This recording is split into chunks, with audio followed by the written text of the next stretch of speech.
Olá, estamos começando mais um programa Opinião Cidade. Estamos começando mais um mês, hoje é o dia 1º de outubro, dia do idoso, você sabia? O idoso que tem o que comemorar, claro que tem, nossa, temos muito o que comemorar, mas também temos muito o que avançar. Eu estava vendo uma pesquisa. É incrível, não achei que eu fosse ver isso tão rapidamente. O Brasil hoje, ontem a ministra comentou lá no encontro aberto em Brasília, o Brasil tem mais gente com 60 anos do que criança em até 6 anos. Eu achava que a gente via isso só na Europa, especialmente na França, mas no Brasil tem isso hoje. Olha, agora ainda falta política pública? Claro que falta. Aqui em Rio Preto falta muito. Como falta? No estado de São Paulo, no Brasil, em todos os estados, no Nordeste, então, como falta? Política para aposentado. Eu tenho mãe que tem 87 anos, eu estou quase chegando, ainda falta. Estou com 52, ainda falta muita coisa. Mas temos que comemorar? Claro que sim. Nossa! Sabe, tem gente que diz que, né, passa ali um mulherão com 50, 60, ainda torce, né, entorta o pescoço. Nós estamos infinitamente muito melhores. Então temos sim o que comemorar. Dia 1º de outubro, aqui em São José do Rio Preto, você sabia? Eu não sabia, acabei de saber. Para mim foi uma surpresa.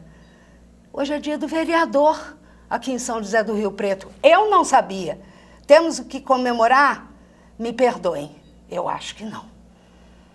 Eu acho que não. Não sei você. Eu não sei. Eu não tenho o que comemorar. Infelizmente. Hoje, 1º de outubro, nós estamos recebendo com muito prazer aqui no Opinião Cidade o deputado estadual, que foi vereador, vamos falar sobre isso também.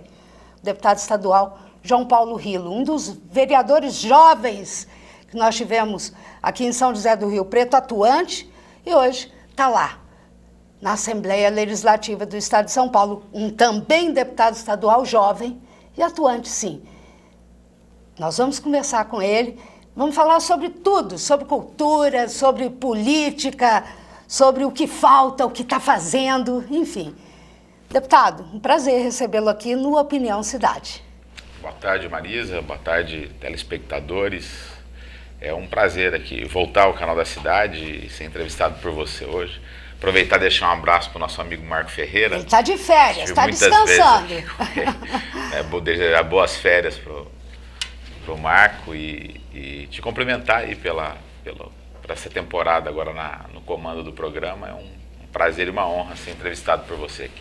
Já fizemos várias entrevistas juntos e estou aqui também recebendo com muito prazer. O deputado, eu sempre falei isso dele, ele fala bem, trabalhamos juntos, fui na época em que ele estava vereador, estive à frente da diretoria da TV Câmara, fizemos bons trabalhos juntos, mas antes, vamos ver, né? Às vezes a gente muda, o que é bom, isso é muito... Eu não gosto daquela coisa muito engessada. O Marcos tem o estilo dele, eu tenho o meu, somos profissionais mais ou menos da mesma faixa, não somos idosos, né, Marcos Ferreira? Nós estamos caminhando para isso e caminhando bem, isso é muito gostoso. Vamos começar aqui com as manchetes do dia. E eu vou começar com a manchete do Diário aliás, o de hoje é o jornal oficial do município que fala justamente do Dia do Idoso. Olha aqui, atividades comemoram o Dia do Idoso. Já foi o tempo. A minha avó, que morreu aos 90 anos de idade, noiva, é verdade. Isso tem 32 anos que ela morreu, hein? Ela morreu noiva do quinto, que seria o quinto marido, e o primeiro namorado. Olha que história linda, isso dá livro. Ela morreu aos 90 anos. Então, é muito bacana você ver isso aqui, olha, as pessoas jovens de espírito dançando. Hoje é o Dia do Idoso. Então tá aqui, eles estão comemorando e, claro, o de hoje traz... falando um pouco mais sobre os especialistas também. O que mais? Bom, deve ter aqui algumas outras coisas e, claro, tem os atos do governo municipal. Tem aqui o Bom Dia trazendo a manchete que os moradores ficam no prejuízo com o vendaval, porque eu já falei ontem, São Pedro estava nervoso, gente. Mas nervoso no sábado, né? Foi terrível. É a manchete do Bom Dia. Aí. E o Diário da Região, que traz, dizendo que a Prefeitura de Mirassol, parabéns à Prefeitura de Mirassol, fechou sim aquele clube do funk, né? E o Ministério Público de Mirassol vai apurar o consumo de drogas. Que maravilha! Porque, ó, você ouviu, né? Ontem, jornal de domingo, teve uma festa em Mirassol, autorizado, claro, com alvará de funcionamento.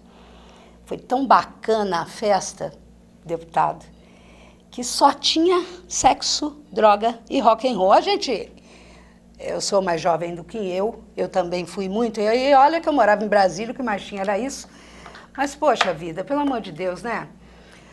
Um alvará autorizado aí, umas festas, né? Enfim, está cada dia tão complicado e o próprio governo federal, governo municipal, governo estadual tentando combater a droga. E aí tem uma autorização onde o governo municipal, estadual, enfim, no caso de Mirassol, o governo municipal autoriza uma festa onde só tem consumo de droga. É complicado. Agora, que coisa boa, o Clube Municipal de Mirassol está interditado porque só rolou isso. É estranho, né? Então, eles foram lá, fecharam e agora o Ministério Público vai investigar. Só passa hoje a preocupar, só não tem filho ainda, né? Ainda não. Mas vai ter. E sem dúvida, uma das preocupações hoje dos pais, dos responsáveis aí é com relação à droga. Mas, ó, gente, tem uma outra manchete que eu gostaria que o japonês fixasse aqui, fechasse, é com relação ao ex-dono, né? Aqui no cantinho. Um boxzinho aqui pequenininho, ó, ex-dono do Pátio Modelo. Ele é indiciado por receptar lancha. De novo, meu Deus! O empresário aqui, corta aqui, Júnior, por favor. José Devanir Morino, ele é ex-dono do Pátio. Engraçado, né? Há anos ele é ex-dono do Pátio. Ele foi indiciado pelos crimes de receptação e deve ser convocado aí pela CPI, pelo Ministério Público, preso, sei lá eu o quê, para dar explicações. Bom, com muito prazer a gente está recebendo aqui o deputado estadual, vereador, candidato a prefeito de São José do Rio Preto, João Paulo Rilo. João Paulo Rilo é formado em Direito e nós vamos falar de tudo um pouco, junto e misturado aqui. Você que quer participar do programa, mandar perguntas aqui para o deputado, pode mandar. A gente faz as perguntas, claro, sem qualquer agressão, porque se tem uma coisa, eu brinquei no primeiro dia aqui que eu fui apresentada pelo próprio Marcos Ferreira, que eu não vou chamar ninguém de mula sem cabeça, eu nunca fui grosseira. Mas, então, esse tipo de coisa, se vier aqui, não vou ler. Eu finjo que eu não vejo. Mas, se você quiser mandar alguma pergunta para o deputado, opiniãocidade@canal16.com.br, tá bom? Estamos aqui abertos para você, telespectador. Aliás, a gente agradece muito a sua participação, porque a Opinião Cidade é feito para você. Vamos discutir a cidade? Vamos combinar? Vamos brincar de combinado? Então tá bom. Olha, deputado, o senhor sempre foi ligado à cultura, diretor de teatro, sempre. Me lembro que fizemos eu como jornalista, fiz várias reportagens com o senhor. O senhor é presidente, me lembro que pelo currículo do senhor lá na Assembleia, o senhor é presidente da Comissão de Educação e Cultura lá da Assembleia Legislativa, tem sido responsável aí pela inserção da comissão em vários debates importantes em todo o estado de São Paulo. O senhor chega esse final de semana, né? Quinta-feira, não sei o dia que o senhor veio para Rio Preto, e se debate aí, se chega de cara com esse problema cultural na cidade e vê a Secretaria Municipal invadida. O que o senhor achou de tudo isso? Marisa, toda a movimentação política, manifestação com essa característica, eu acompanho. Acompanho há anos. Há muito tempo. E não falando não no aspecto cultural, mas no aspecto político. Por exemplo, a Câmara de Rio Preto ela foi também ocupada, né, por um movimento que tinha uma pauta, né, alguns pontos relacionados à Câmara, à própria vida da cidade.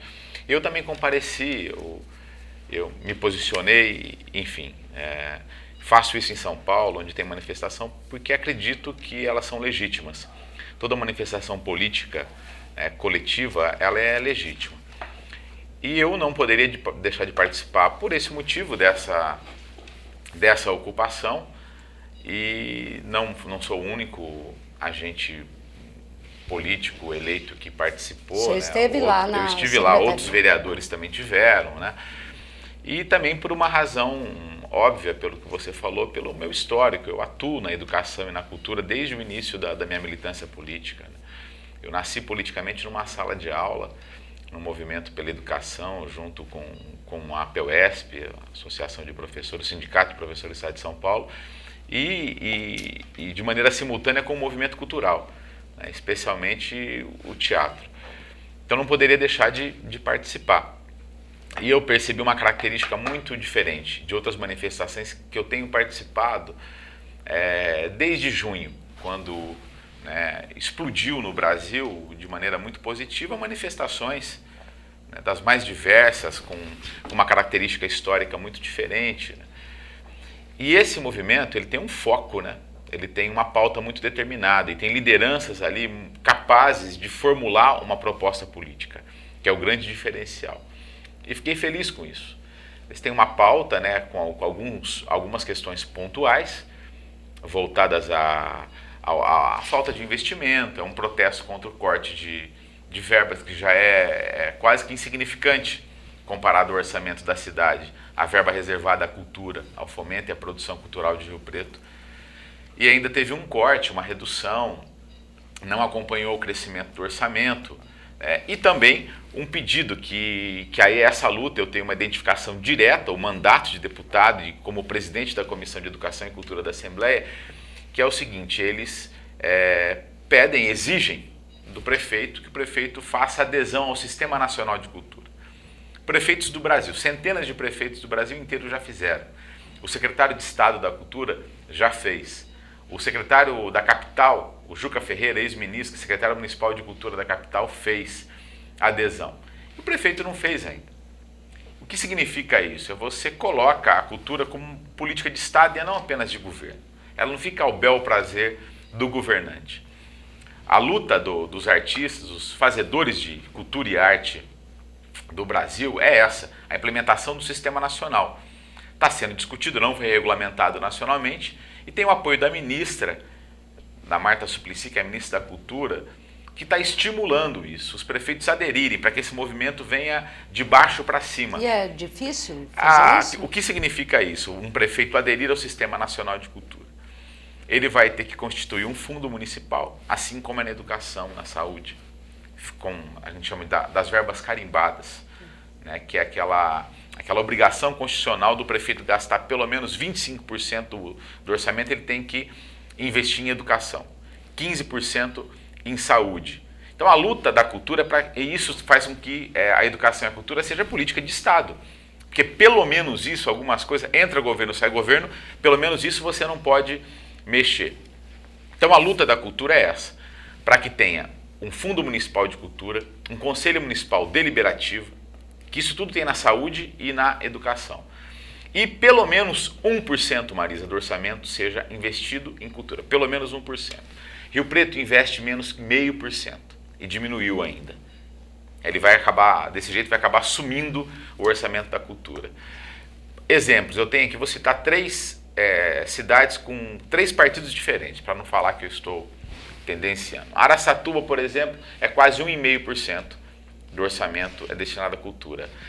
Santo Antônio do Pinhal, Espírito Santo do Pinhal, que é um prefeito do PSDB, investe quase 2% em cultura. E Paulínia, que tem, óbvio, tem uma característica diferente pela arrecadação da cidade, mas investe 40 milhões em cultura. Quase 4% do orçamento. Agora você fala, mas por que isso? Qual é o benefício que tem para a cidade? Aí vai da visão de Estado, da visão de política de cada um.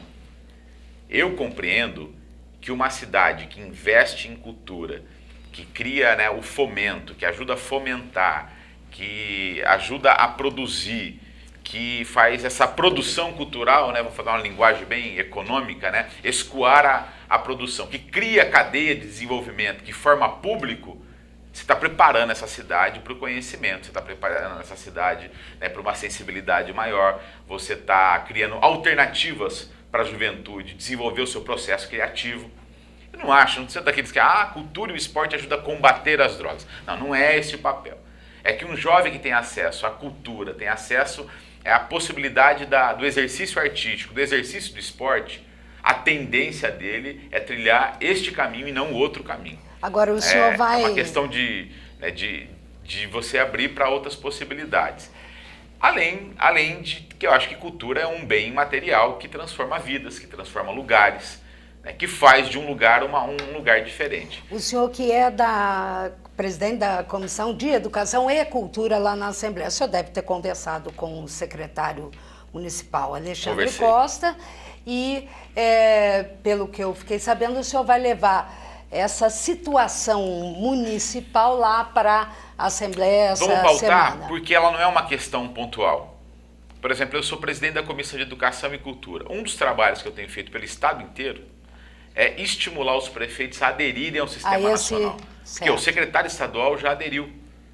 Então nós estamos numa corrente, todo mundo junto num propósito que é, de fato, transformar a cultura em política de Estado e não de governo. O que significa isso? Porque quando ela é política de governo apenas, né, ela está na cabeça do governante, daquela equipe que está governando. Aquela equipe sai, você volta a estaca zero e vai saber o que vem por aí. Então você tem que ter um mínimo de garantia. O mínimo de garantia é esse. É um financiamento, né, um financiamento que garanta o fomento, a produção, o escoamento, que a gente chama de circulação desse produto, né, cultural que foi produzido pelos artistas. Você forma público, você desenvolve uma cadeia de desenvolvimento. O agente público, o dirigente, o prefeito, ele tem que ter isso na cabeça. Não só para a cultura, mas para todos os segmentos. Entendi. Você tem que fechar o ciclo, né, corretamente e o Estado fazer o papel dele. Aqui não faz, porque a visão do prefeito está claro, é completamente outra. A cultura é ornamental, existe secretaria de cultura de maneira ornamental. Eu conversei isso com o secretário.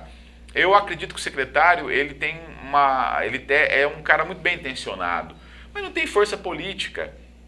Falei, Alexandre, aproveite o movimento e dialogue. E ele tem dialogado. Os poucos sinais de truculência que tem não é por parte dele, é por parte do governo mesmo. E aí tem uma disputa ali pequena com o Deodoro, que já acumulou a pasta, né, que era um cidadão muito receptivo às causas culturais, mas que se transformou.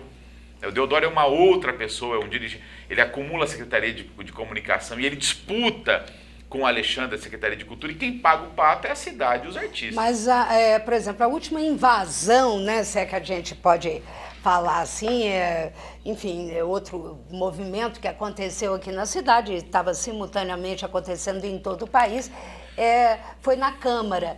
E eles ficaram dias. O senhor acredita que isso pode estar acontecendo e vai acontecer lá na Secretaria também de Cultura?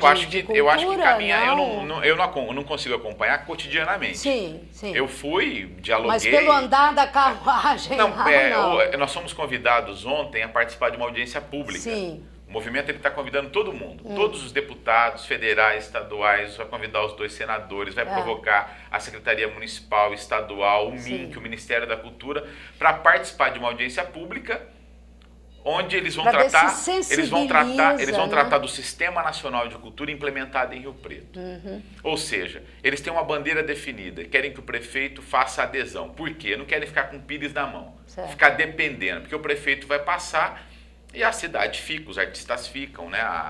É todo o desejo de uma cidade diferente, com mais sensibilidade cultural. E uma fica. cidade, Rio Preto já teve uma cultura, um movimento cultural muito forte. O próprio festival de teatro que tinha, não digo não internacional. Ele é fruto de um movimento que começou há mais de 30 anos. Sim, então, uma coisa muito forte que sempre teve aqui em São José do Rio Preto, que você mesmo já participou e começou ali. Né? Então, o Rio Preto sempre teve essa participação cultural muito forte, muito grande, e que vários artistas nasceram aqui. Exatamente. Então, acho que sempre pulsou então, essa é a muito pauta, forte né? E isso. o prefeito considera um erro, um equívoco muito grande não fazer adesão, porque não sei, ele só tem lucros políticos com isso, ele não tem prejuízo nenhum, mas parece uma intransigência grande, uma Tomara coisa... que a categoria, uma inclusive, discussão, sinceramente, às vezes eu acho que ele também, nem pensa sobre isso. Sim. A verdade, Marisa, é que há muitos anos,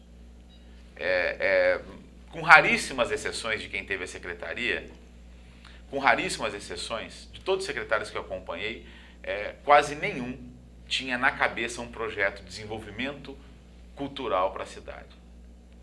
Quase nenhum. Alguns foram muito eficientes na política de eventos, que é importante. Sim. Mas agenda de evento, ela é a coroação apenas de um processo criativo de produção. É a cereja do bolo, não é o bolo inteiro. É isso. Aí eles confundem a produção de eventos apenas... confundir alegria e felicidade, né? São completamente diferentes. Com fomento, com produção, com circulação artística. É uma verdade. Porque senão, o artista e o povo, eles ficam apenas de espectador. Você é um eterno turista na sua própria cidade. Você fica aplaudindo. Você nunca protagoniza nada, você nunca interage. Então essa é a deficiência. Agora, mas nem isso. Os eventos eles estão esvaziados. Bienal do Livro, Festival Internacional de Teatro. Né? Esvaziados, não tem as oficinas, a política de fomento que tinha, né, foi absolutamente esvaziada, porque é um governo que tem uma outra cabeça, pensa outra coisa. Aliás, não sei o que pensa sobre muita coisa o governo, porque é natural, é uma cidade que você vê, né? Há 30 anos a gente padece com um sistema de pátio modelo, né? Modelo do quê? Modelo de fraude, modelo de enganação, modelo de privilégio. Que modelo é esse, né? Que pátio modelo é esse, né? Então, aí tem discussões que são importantes, né? Que acaba vindo, que vem à baila agora. Nossa, com certeza. Aliás, é uma coisa, a gente já vem discutindo, eu tenho certeza que o programa, não só aqui, aliás, eu acho que devia ser muito mais contundente, toda a imprensa de São José do Rio Preto, rádio, TVs, as televisões não tem que ser tão superficiais como sempre foram, não. Eu acho que é uma coisa extremamente séria, porque o seu Devani não fazia sozinho, não, deputado. É isso aí. Isso aqui, porque é absurdo. Há quantos anos se cobra em São José do Rio Preto um guincho? É uma permissão. R$213. Hoje tem um artigo do ex-promotor Fernando Fucaçala. Fernando Fucaçala. Ele fala exatamente sobre isso. Numa linguagem muito direta, ele esclarece o que é e aponta as possibilidades. Um modelo de pátio. E aponta as possibilidades, que você pode fazer a parceria com o Estado ou você pode fazer a concessão. O que existe hoje é uma autorização precária de uso, concedida há mais de 30 anos, a legislação era outra, enfim. Com certeza. A questão é que todos os prefeitos nesse período passaram e não encararam o problema. Agora, o que, Marisa, eu acho que é um ponto importante para a cidade refletir, para a gente refletir sobre isso.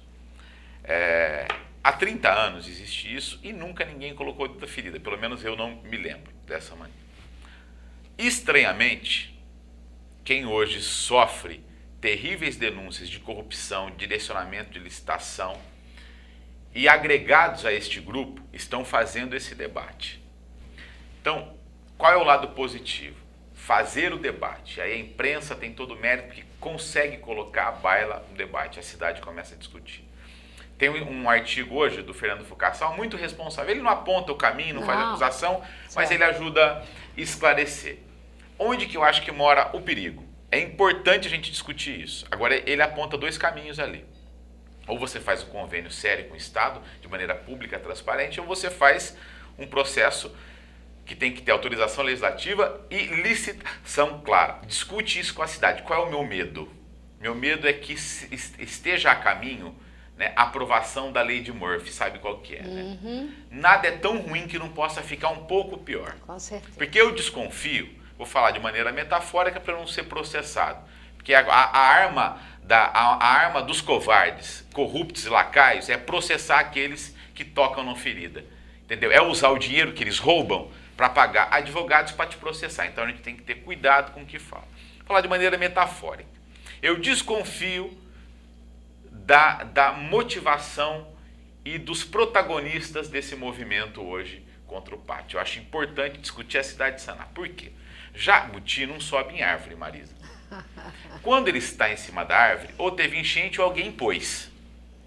Então, do mesmo jeito que tinha gente por trás do Devanir, na minha opinião, tem altos interesses econômicos por trás de alguns elementos, alguns atores motivadores da discussão. Então é bom a cidade saber, porque nós não queremos isso que está, mas também não queremos que piore as coisas. A gente quer um modelo apontado aí pelo promotor, mais transparente, um artigo sério, sereno. É essa linha que nós temos que discutir.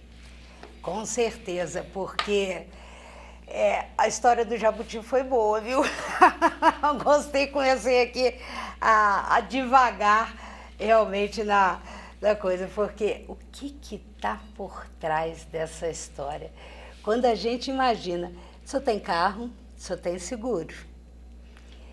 O seu seguro pode cobrir o guincho, mas o senhor não pode utilizar o seu guincho. O seu guincho tem que ser o guincho do pátio, que o senhor tem que pagar 213 e não 60. Então nós temos que aproveitar do limão à limonada, aproveitar a oportunidade agora. É verdade. Já que foi, mesmo que os motivos não sejam nobres, já que está na pauta, a cidade se apropria, a cidade, os jornalistas, a imprensa se apropria do tema e aponta um caminho mais limpo. E a gente, eu acho que como imprensa a gente tem obrigação de estar muito presente e não deixar esquecer, sabe, o tempo inteiro ali, vamos cobrar, vamos cobrar, vamos cobrar, porque aí a gente, primeiro que a gente cumpre o papel de comunicador, o papel sério, porque é aquela história de que se você deixar passar, aí vai e esquece. Deputado, eu gostaria de, claro, nós estamos aí, né, a um passo, né? No último dia 5 termina e eu jamais deixaria de perguntar isso para o senhor. O senhor é do Partido dos Trabalhadores. Hoje o Brasil, democraticamente, graças a Deus, nós estamos aí com 32 partidos políticos, podendo ainda ter mais um aí, Solidariedade, já aprovado. Temos o PROS e existe a possibilidade de ter ainda o projeto, o partido da rede aí, que é da Marina Silva. O que o senhor achou e acha, não é, de tantos partidos? Os Estados Unidos, se eu não me engano, tem 70 ou 70 e pouco. O que o senhor acha disso? Não, 70 e poucos, mas só 2 com... Sim, né? Mas temos algumas legitimidades de disputa mas temos, eleitoral, quer dizer, e disputa de Estado. Tem gente que acha que até 32 são poucos, né? Deveríamos ter mais. O que o senhor acha desses novos partidos e o que isso reflete nas eleições de 2014, na opinião do senhor? Eu acho que as coisas elas não estão deslocadas, Marisa. A questão do sistema político eleitoral brasileiro, falo muito isso, sempre falei, ele é podre, né? Ele é corrupto por excelência, um sistema absolutamente contraditório, porque um Estado que se preze, um Estado que se valoriza, ele financia a sua própria democracia. E aqui a democracia eleitoral ela não é financiada pelo seu próprio povo, ela é financiada pelos empresários. E isso que torna, que coloca todo mundo no mesmo saco de gato, todo mundo na mesma vala. Porque a disputa eleitoral ela está cada vez mais cara, ela está cada vez mais exigente de recursos. E o financiamento privado, para mim, é o grande diferencial, para mim, que tem outros pilares que são mais complicados, que o Brasil precisa começar a discutir para entender, que é o voto em lista, o voto distrital puro, distrital misto. Se o Brasil não discutir, fala assim, mas o povo não está em condição de fazer ainda a opção porque não sabe o que é, mas a gente não deixa o povo discutir também. E nem ensina o povo, quem né? detém os grandes meios de comunicação, que é uma outra discussão que o Brasil tem que fazer, não permite essa discussão de uma maneira mais aberta, ela é de uma maneira cruel, que aí o que é essa pequena elite tenta impor na cabeça das pessoas? Financiamento público de campanha? Dar dinheiro público para vagabundo, para partido? Falar, meu irmão, ou a gente democratiza e garante o direito de todos disputarem uma eleição mais tranquila, com uma fiscalização melhor e com dinheiro público, que é limpo, ou você vai contaminar o processo eleitoral com dinheiro privado, que é sujo. Entendeu? Que muitas vezes é sujo de sangue o dinheiro privado que entra no processo eleitoral. Aí fala, você nunca recebeu recurso privado? Eu recebi recurso privado. E qual que é o desafio da política hoje? É você avançar sem sujar as mãos. O meu partido recebe recurso privado, no entanto, nós somos contra. Esse é o jogo. A gente joga a regra do jogo. Não mudo de lado, não me sujo, mas não concordo com essas regras. É uma que deixa a democracia frágil. Porque o empresário que coloca grande monta na campanha de alguém, primeiro que esse dinheiro pode ser fruto já do superfaturamento, do caixa 2, de todo o esquema que tem. Segundo, se ele colocou investimento, ele vai querer esse investimento de volta. O processo é completamente contaminado. Então a grande questão no Brasil é essa. Nós precisamos financiar a nossa democracia. O Estado brasileiro precisa avançar ainda mais nesse aspecto. Tem que ter financiamento exclusivo público de campanha. Acabar com o financiamento privado. Isso contamina. Porque o voto do empresário, Marisa, que é um também, e o seu é um, mas esse um dele vale mais. Sim, porque quer dizer, todos são iguais, mas uns são mais iguais que os outros. Porque o poder dele de interferência é muito maior do que o seu. Sim, às vezes você teve aí nas duas últimas eleições como candidato aí a prefeito e viu na pele, sentiu na pele o quanto isso é complicado. Muitas vezes me perguntavam, eu estive também ali na eleição, falando, mas por que um vereador, um candidato a vereador gasta tanto se ele nem vai ganhar tudo isso do outro lado? Então a gente começa a pensar o que acontece, e é exatamente isso, o quanto isso, se tivesse financiamento público de campanha, não poderia evitar, não é verdade? Claro, e aí fala assim, as pessoas, é simples, quando você debate com um cidadão e explica para ele que o financiamento público é exatamente para a gente evitar que o dinheiro público seja desviado, exatamente para isso. Aí ele entende, fica a favor. Por que empresário? Não todos, obviamente. Claro. Tem empresário sério. Sim. Tem empresário que não quer disputar, que não quer ganhar licitação no roubo, que não quer pagar ninguém, quer disputar um processo limpo e ganhar, fazer a obra, produzir, pegar o seu dinheiro honestamente e fazer e entregar o serviço. Agora tem empresário que não. Que ele quer, além do benefício, do direcionamento das licitações, ele quer também mandar. Ele quer estar no comando por meio do dinheiro. Então, que democracia é essa?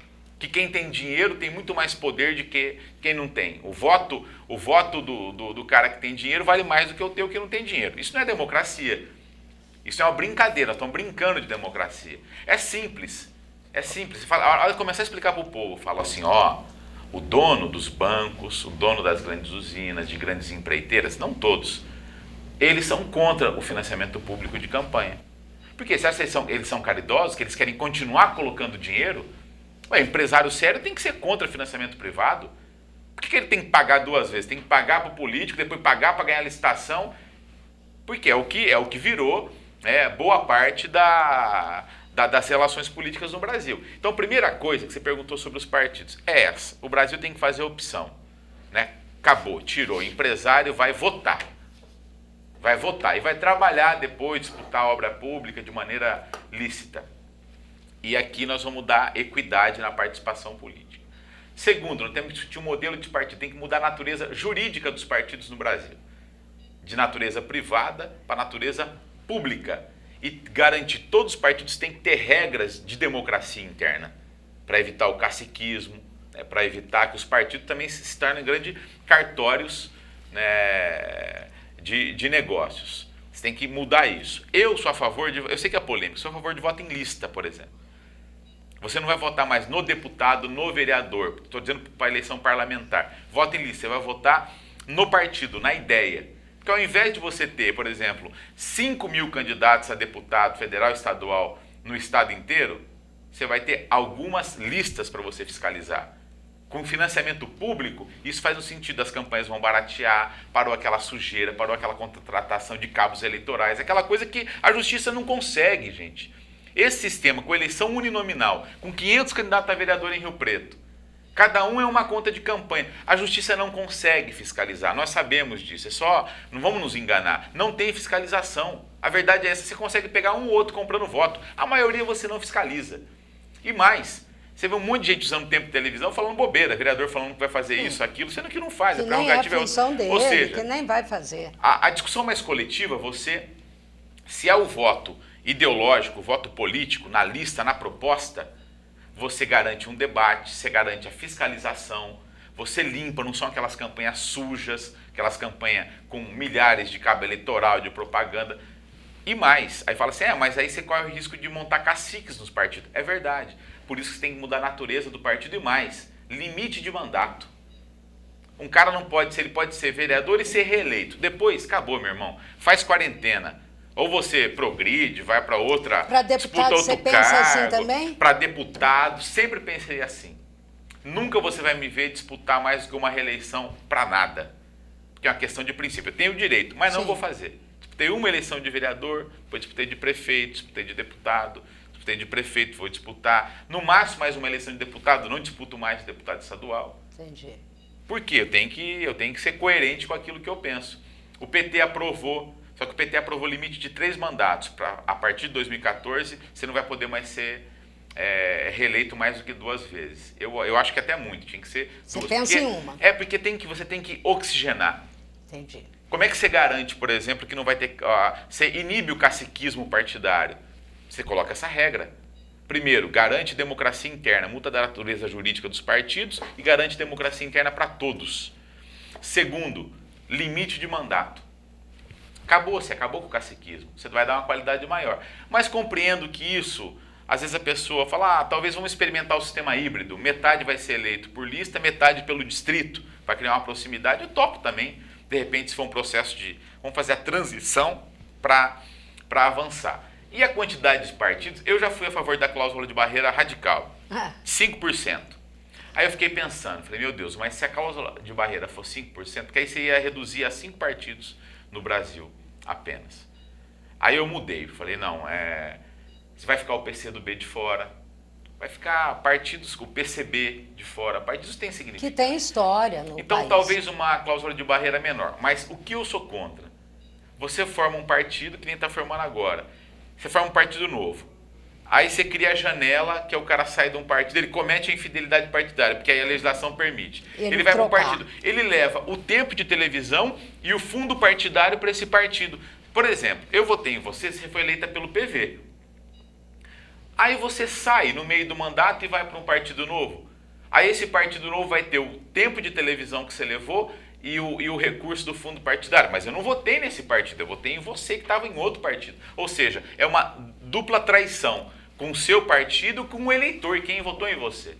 Então, por isso que eu sou contra a formação de novos partidos com direito a tempo de televisão e voto. Eles não têm legitimidade, eles não foram às urnas ainda. E acho que tem muito partido no Brasil. Você pode ter 80 partidos no Brasil.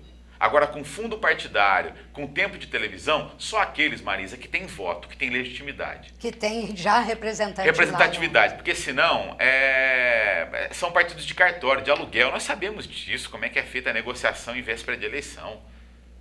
A última aliança, tinha uma aliança que o candidato a prefeito tinha quase todo o tempo de televisão, era dele. Então, você não concorre, é desigual, né? É predatório o sistema. É o leão, como é que é a história do tostão contra o milhão?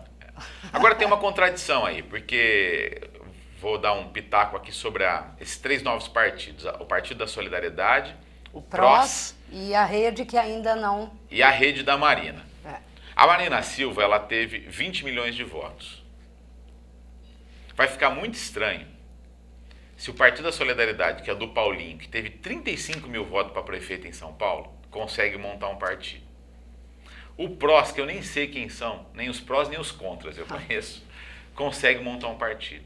E a Rede, que está fazendo um movimento que eu tenho críticas a Marina como possibilidade de liderar a nação brasileira, mas reconheço nela uma legitimidade infinita de política, de história, de atuação. Um monte de gente que está ali com ela, montando a rede, gente de história, que estão fazendo um caminho limpo, um caminho de não conseguir, vai ficar muito estranho. Com certeza. Tá? Ó, eu peço... Tá. Não, eu peço para a gente, nós vamos fazer, porque nós vamos continuar nesse assunto também e temos mais coisas para falar, hein? Porque o nosso programa, eu tenho que fazer um intervalo, gente, porque senão, olha, tem muita coisa ainda para conversar. O deputado João Paulo Rillo, imagina se eu vou dividir essa bancada com ele, com alguém aqui. Nós vamos fazer um intervalo rapidinho, Opinião Cidade volta já, fique ligado.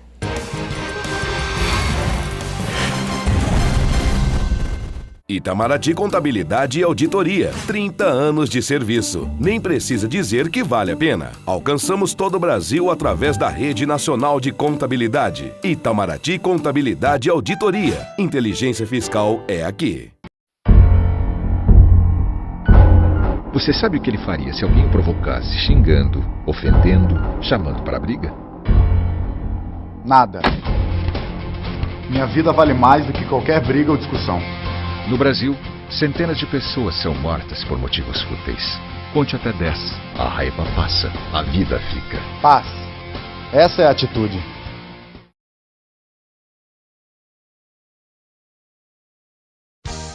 Restaurante Bom Demais. São mais de 9 anos de tradição. Dezenas de variedades entre pratos quentes, saladas, churrasco, peixe e frutos do mar. A sobremesa é grátis. Comida quente, ambiente climatizado, ótimo atendimento, credibilidade e respeito pelos clientes. Restaurante Bom Demais. Fica na Rua Marechal Deodoro, no centro, em frente ao Fórum. O restaurante é bom demais. Leia diariamente no Diário da Região a programação da TV da Cidade, canal 16 da NET. A nota fiscal que você deposita na caixa da AMIC, da Associação dos Amigos da Criança com Câncer ou Cardiopatia, é transformada em roupas, transporte, alimento e tratamento médico. Infelizmente, pessoas não autorizadas estão desviando a sua doação. Por favor, ajude a fiscalizar. Entregue a nota fiscal apenas para pessoas identificadas. Agradecemos a você e ao governo do estado por essa mãozinha. Mãe, por que minha barriga ronca? Por que eu sou tão magra? Por que eu não tenho força nem para brincar? Por que eu sou menor que os outros meninos da minha idade? Por que meu irmãozinho foi pro céu? Por incrível que pareça, muitas crianças ainda morrem antes dos 5 anos de diarreia, pneumonia, desnutrição e por falta de pré-natal. Mas com a sua ajuda, elas podem ultrapassar a idade do porquê. Acesse doeumamigo.org.br.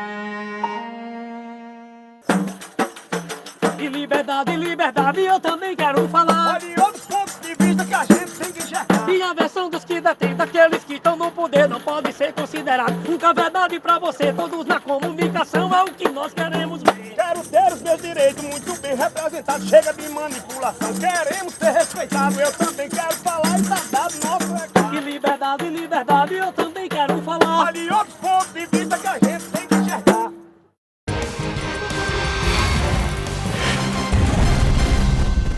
Estamos de volta, o Opinião Cidade aqui, recebendo vários. Quero mandar um abraço para Simone Garcia, obrigada.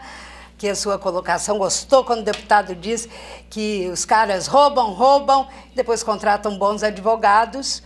Enfim, realmente, quero mandar um beijo, um abraço para o China, para o Solé, para o Márcio Larranhaga, Vicente Souza, Adriana Correia, o Luiz Carlos Bardari, Pedro Nímer, um beijo para você, José Roberto, o André Alves, Jair Viana, tá ligado aqui com a gente também. Deputado, não posso deixar de perguntar, porque tá todo mundo aqui ligadíssimo no Cidade, Opinião Cidade, falando. Ontem o presidente Lula, o senhor do PT, eu preciso perguntar. Tá aí, Marina Silva, né? E essa briga, conforme o senhor disse. Poxa, prós tá aí, solidariedade tá aí, o senhor próprio reconheceu, independente, a Marina, ela tem ela, sabe, concretamente aí, ela brigou. O país hoje tem uma outra cara, ela é reconhecidamente, né, uma mulher de garra, de força.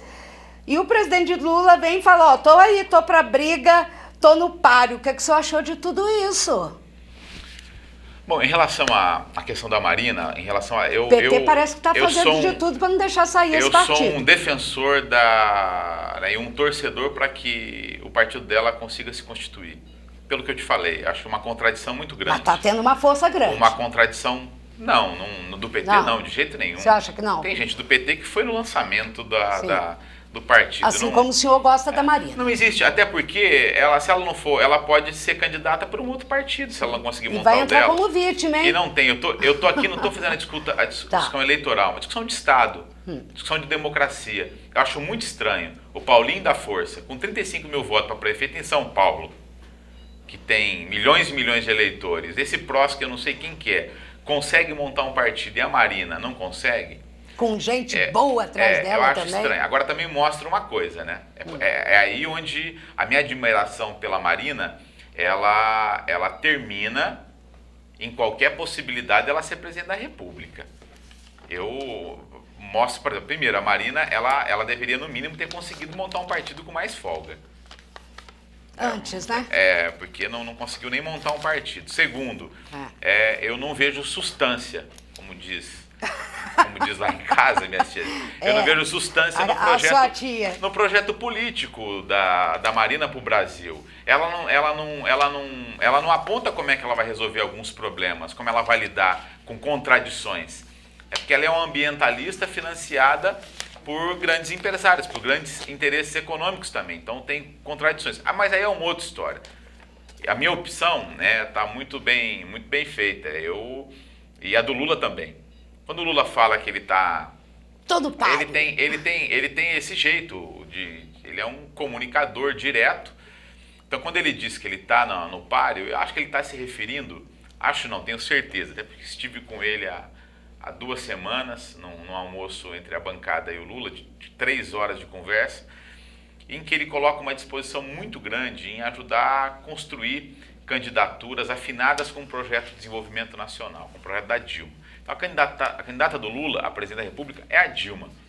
O Lula, Marisa, na minha opinião, não disputa mais eleição. E por que ele fez essa declaração ontem, dizer deputado? Que vai andar, que vai fazer campanha, que vai organizar, articular alianças, que vai discutir programas para o Brasil. O Lula está envolvido em programas mundiais de combate à fome na África. Ele está fazendo uma política internacional, uma atuação internacional muito importante. Está feliz com o que já fez. Foi uma analogia assim, ó, tô aqui, tô brigando, vou brigar para... Ninguém pode negar que o Lula, vamos usar a linguagem eleitoral, é um cabo eleitoral, talvez o cabo eleitoral mais forte do Brasil. Então o que ele quis dizer é o seguinte, estou com saúde, estou saudável e disposto a ajudar na eleição da Dilma, na eleição do Padilha no governo do Estado, a candidatos aliados desse projeto nacional. É isso que ele quis dizer. Não sou eu que disputarei. É óbvio que ele é uma alternativa. Ele é uma alternativa.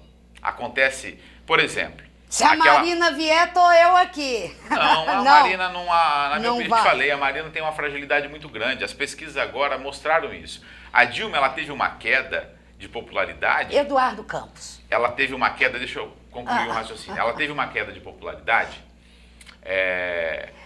que todos os políticos tiveram por conta do mês de junho, das manifestações. Tá. Né? Quem é eleito, quem está exposto, não estava imune a esse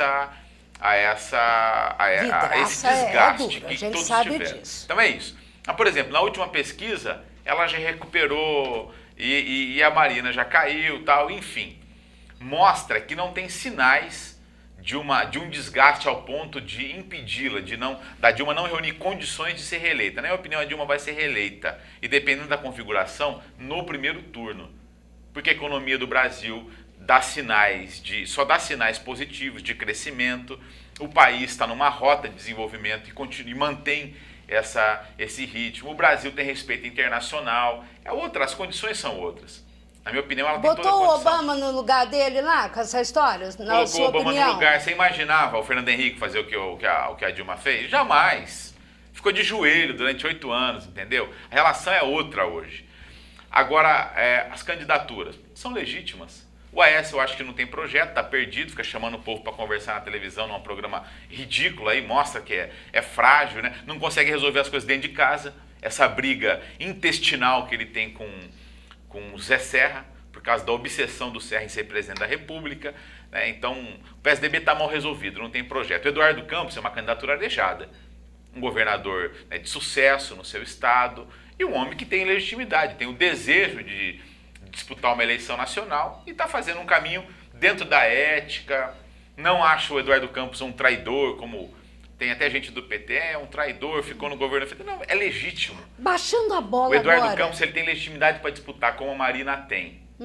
Então, são candidatos, eu acho que nós temos um bom nível, comparado ao que foi no passado, um bom nível de candidatos a presidente da República. Baixando a bola. É óbvio, eu tenho uma convicção de que o melhor para o Brasil é a Dilma ser reeleita. Pelo fato de eu ser PT, e pelo fato de reconhecer no governo federal, nesse projeto, a transformação do Brasil. Tá. Solucionou todos os problemas? Não. Muito tem que ser feito. Mas não compara o Brasil de hoje com o Brasil de 12 anos atrás. Deputado federal, deputado estadual, vamos aqui para baixo mais um pouco. O senhor próprio. Com tanta manifestação de rua, o povo mais, sabe, querendo essa coisa. O senhor acredita que vai ser uma eleição diferente, uma eleição mais difícil? Qual a tua expectativa para 2014? Infelizmente não. Sabe por quê, Marisa? Porque o processo eleitoral é o mesmo. Apesar de partido novo, não tem lista, não tem nada, não tem... Porque aquele desejo, né, esse desejo que foi para a rua de uma outra forma de fazer política, ela não vai se refletir, ela não vai se desdobrar num outro sistema eleitoral. O sistema eleitoral é o mesmo. Então, o máximo que você pode ter são mais uma série de manifestações até a eleição. Você pode ter um nível de abstenção e de votos nulos maior ou não. É isso. Agora, a essência, infelizmente, a eleição, ela não vai mudar a estrutura política eleitoral brasileira, porque o sistema eleitoral é o mesmo. Com toda a rebeldia, com todo anseio de mudança, na hora que esse cidadão que foi para a rua protestar for às urnas, ele tem ali a mesma estrutura. Os candidatos, os mesmos partidos, então não mudou a mesma regra eleitoral, a mesma forma de disputa, os mesmos métodos que serão aplicados. Então, infelizmente, eu não tenho expectativa de mudança na urna, porque o sistema não possibilita isso. O sistema não possibilita, não vai possibilitar essa mudança drástica, especialmente nos parlamentos, que é onde... porque o poder legislativo é uma contradição, ele é o mais esculhambado pela imprensa, né, pela opinião publicada, que não é a opinião pública, que é diferente, é a opinião publicada, e naturalmente pela sociedade. Rapidinho. É o poder mais popular, é o poder mais importante, é o poder essencial para a democracia. Então esse, na minha opinião, que tinha que ter uma mudança significativa, porque é ali onde você pauta debates, você dialoga diretamente com o povo, é o poder mais popular. Você não vê um cidadão com facilidade, ele não dialoga com um juiz, com um promotor, né, com um prefeito, mas dialoga com o vereador, vai lá na Câmara, é recebido. Então, infelizmente, esse poder, ele não vai mudar. A tendência é piorar cada vez mais o parlamento, porque as regras, o sistema político eleitoral não possibilita uma mudança, uma oxigenação. Isso é triste. Curto e grosso. Um abraço pro Jorge Hipólito, ele está aqui, mandou um abraço para a gente também. Felizmente, sua pergunta vai ficar para a próxima. Fernando Fucaçaua está aqui. Um abraço só. Se hoje é possível a participação de empresas para financiar campanhas eleitorais e, no caso de campanhas financiadas pelo poder público, João Paulo, você não acha que isso pode intensificar o abuso do poder econômico? Pergunta o doutor Fernando Fucaçaua. Doutor, eu não entendi direito a pergunta. Eu sou a favor do financiamento público exclusivo de campanha. Eu sou contra o financiamento privado. O financiamento público acompanhado da mudança estrutural nos partidos, mudando a natureza jurídica e garantindo critérios democráticos de disputa, limite de reeleição para mandato parlamentar, isso você pode inibir muito, você vai inibir muito o abuso do poder econômico, vai facilitar a fiscalização e vai dar uma qualidade maior. É o meu pensamento. Então eu sou contra o financiamento privado. Eu acho que tinha que acabar completamente o financiamento todo privado. Mundo ter os eu não mesmos entendi a pergunta direito, né? se ele fez... se hoje é possível a participação de empresas para financiar campanhas eleitorais e, no caso de campanhas financiadas pelo poder público, João Paulo, você não acha que isso pode intensificar o abuso do poder? Na verdade, seria a campanha, o direito de financiamento público de campanha, o dinheiro público, né, de financiamento. Eu acho que não veio a pergunta correta. Bom, doutor Fernando Fukasawa, só de saber que você está assistindo a gente aqui, eu fico tão grata, porque é um nível, não é? O doutor Fernando Fukasawa é maravilhoso. Hermani Ferraz também está participando aqui do nosso programa, a gente fica muito feliz. Mas, sem dúvida alguma, financiamento público de campanha dá a possibilidade de todos, independente do tamanho do partido, do tamanho do candidato, ter o mesmo direito. Não é isso, João Paulo? É isso, e você facilita, porque o financiamento público de campanha, primeiro, você elimina a possibilidade e pune rigorosamente, torna crime o abuso do poder econômico, a compra de voto, você endurece na legislação eleitoral. Né? Meu amigo. Isso, na minha opinião, é o mais civilizado. As democracias fortes, os exemplos de democracia forte pelo mundo são sistemas bem diferentes do sistema brasileiro. Não existe financiamento privado de campanha. Olha, eu quero te agradecer muito, pedir mais uma vez desculpas pro pessoal do esporte. Hoje tem futebol aqui em Rio Preto, tem Palmeiras, né? Tem um monte de jogo aqui no Rio Preto, no Benedito Teixeira, enfim, todas essas informações eles vão vir aqui já no Esporte Cidade, tem muita coisa aqui. João Paulo, te agradecer muito, muito, muito, a gente ficaria aqui muito tempo perguntando. Agora, você sabia, né? Tem 572 processos lá no STF contra deputados, senadores, autoridades. Isso é um abuso, certo? Concorda com isso? Eu tenho certeza que você, como outros, e o PMDB é o partido que mais tem, tá? Eu fiquei com tanta raiva disso, isso me dá uma vontade de gritar. Vamos mudar isso. Eu tenho fé e certeza que um dia o Brasil vai mudar essa cara. Depende do teu voto. O voto é a nossa arma mais importante, certo, deputado estadual? Tem que ter o voto e mais participação de outras maneiras. Infelizmente, Marisa, não deu tempo da gente falar de outras coisas. Nossa, e depois ainda queriam que a gente dividisse essa bancada. Eu me empolgo e acabo desenvolvendo outros temas. Acabei não falando da minha atuação propriamente dita como deputado. Verdade. Né?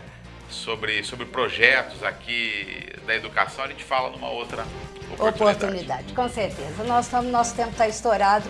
Eu quero só terminar com uma frase. Em tempos de embustes universais, mentiras, dizer a verdade se torna um ato revolucionário. Essa frase é de um jornalista, George Orwell. Um abraço. A gente volta amanhã, se Deus quiser, ao meio-dia, com mais informações para você aqui no Opinião Cidade. O voto, hein, gente? O voto é a nossa maior arma. Abraço, obrigado, um beijo no teu coração. Tchau, tchau.